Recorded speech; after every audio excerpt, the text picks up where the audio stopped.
Hi everyone,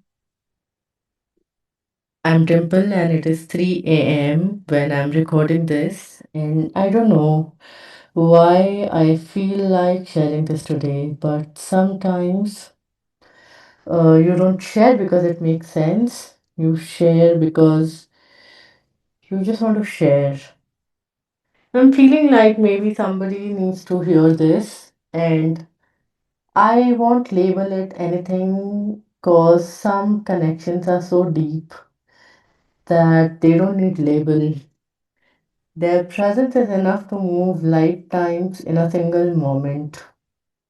So, all I know is it is one of the deepest connection of my existence in my entire soul journey. And it did not start in this lifetime. So during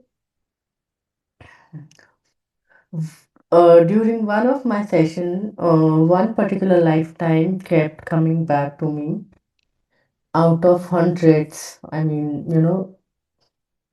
like for the reference who don't know, I have seen 430 plus lifetimes of my own, uh, and particularly this one, it stayed with me.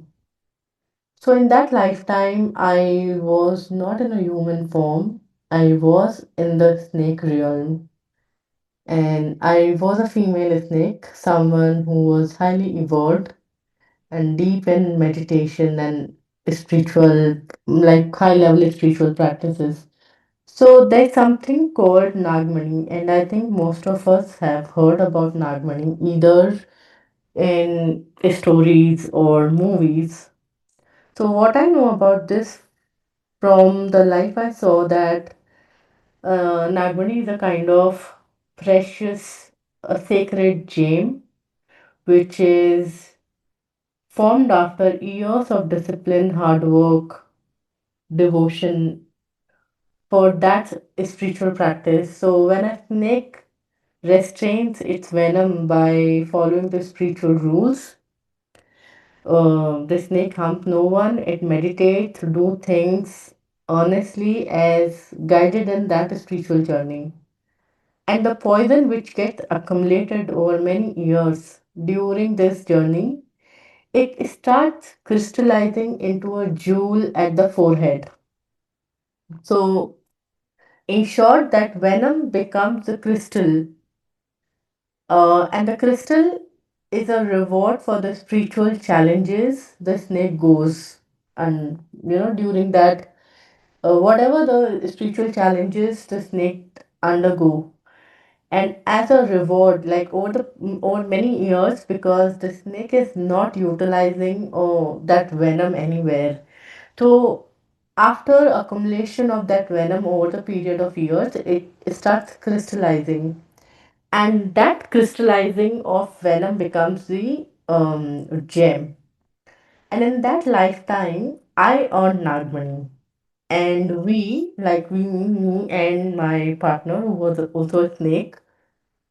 So, and this person, I mean, that snake, the person who was in the snake form was also, uh, the person has been with me in almost every lifetime so far.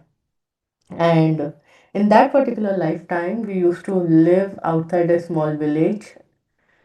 And the village people used to feed us, and because they offered us clean food, and they used to offer the food in a timely manner. They used to also care for us, like they respected us in different ways. So in return, we protected the village. We never harmed, and that was our intention, that we will never harm anybody. And that was also a part of the vow we took, like I took, because I was under that spiritual journey. So, um, and it was a mutual understanding between us and the villagers that they feed us and we protect them in return. So, Then what happens one day, like two women came and they saw the Nagmani on my head and they became greedy of it. And they wanted this Nagmani so badly and they started planning things. So you basically cannot steal a Nagmani without harming the snake. And in this case, it is me. So if they want a Nagmani from me, they have to harm me or they have to kill me. So these women got some more people involved into it and they made some attempts who actually failed. One day they succeeded, and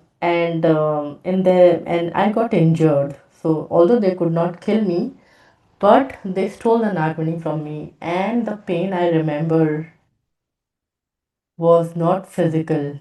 It was the pain of something I earned over lifetimes, and that something was stolen from me. So the my years of sacrifice, discipline, my devotion, my hard work, everything was gone with this Nagmani. So because the Nagmani is the symbol that the kind of work you have put in your spiritual journey. So when my partner saw it happening, he was burning in anger, he was in rage. And not just anger at them, but he also felt so much shame because how he perceived it was not his fault, but how he perceived in that moment is that he could not protect me. So he left with a vow to revenge each one of them, and he promised before leaving, he promised me, he left in anger, and he promised me that he would return only after he revenge each one of them and he gets the Nagmani back to me. So when I saw this lifetime, something inside me made so much sense. And in this lifetime, when he refused to recognize me, at that time I felt so much pain without even knowing the reason.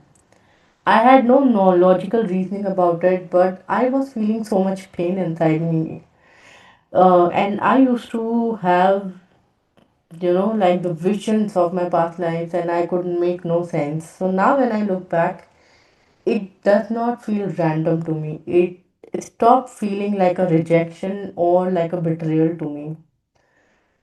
It was just a lifetime which was unfinished, which did not get a right closure for us. So I could also understand his way of revenging those people in this lifetime. So for a long time, I used to feel like it was a punishment or betrayal to me. But after seeing this particular lifetime, the whole story changed for me. And just a flat pattern playing itself out for me. And here is the interesting part. So I actually have a small bump on my forehead, right exactly where that Nagmani was in the snake realm.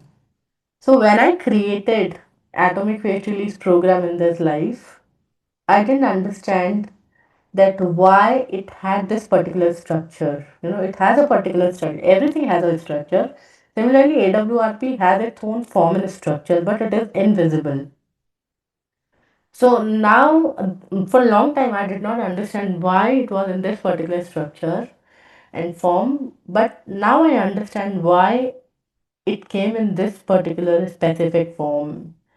So, and the AWRP is my Nagmani returning to me in a different form. And it's like, my years of discipline, my hard work, my devotion with what I put in my previous lifetime has come back in the form of AWRP. And as I have seen many, many lifetimes, I also say that, AWRP is the work of my so many lifetimes I have included here. So, what was stolen there? I know AWRP cannot be stolen in this lifetime because it had that kind of a structure in the form. And what that lifetime gave me was really not a fantasy. It gave me acceptance, it gave me um, deeper understanding for what happened in last 6 7 years, and rather all my life, wherein I was deeply searching for something what was mine. So, and to those who are walking the intense soul journeys and the soul connection, what can probably help you is to bring your focus on what is this situation revealing in me and for me? What is this emotion guiding me to? So, in my journey, my emotions have been my guiding light. If I feel something, I know that I can trust my emotions. They may take my life upside down, but I know they are the guiding light to me. They are guiding me somewhere. They are giving me direction. So trust your emotions and see what is this particular situation is revealing for you and in you. Because sometimes the connection probably is not meant to stay. They come to awaken you for something great in life. And that is how, so many deepest soul connections play their role. And if a soul connection is yours, it is yours, and nothing can change that. Distance cannot erase that. Nothing can reduce the depth of the connection, and it just means that our deepest soul connections come to our life to put us on the path of purpose. So trust your journey. Not everything is coincidence, not every pain is rejection, not every pain is betrayal. So sometimes it is just an old story recreating its own path in a way which supports your soul journey, which helps you fulfill your soul purpose. And not many people find those kind of soul connections to help them to fulfill their soul purpose. And this is the greatest reason why I feel so blessed and so grateful for having such kind of a soul connection in my life who, despite all odds, despite taking so much, the that this soul connection has put me on the path of purpose, and AWRP is the closest to my soul. And AWRP is not only closest to my soul, but it is also closest to so many people whose life have changed in such a short span of time. So I feel so blessed and grateful to have such a soul connection in my life who has helped me get back my Nagmani in this lifetime. So the Nagmani I thought was stolen, it has come back to me in a form. I am sharing this greatest gift of my life with the world. So I'm very thankful, very grateful, very blessed. So if you're still here listening to me, um, you are truly, truly my soul tribe. So thank you for choosing me and my work, and I love you and stay divine. I'll see you soon.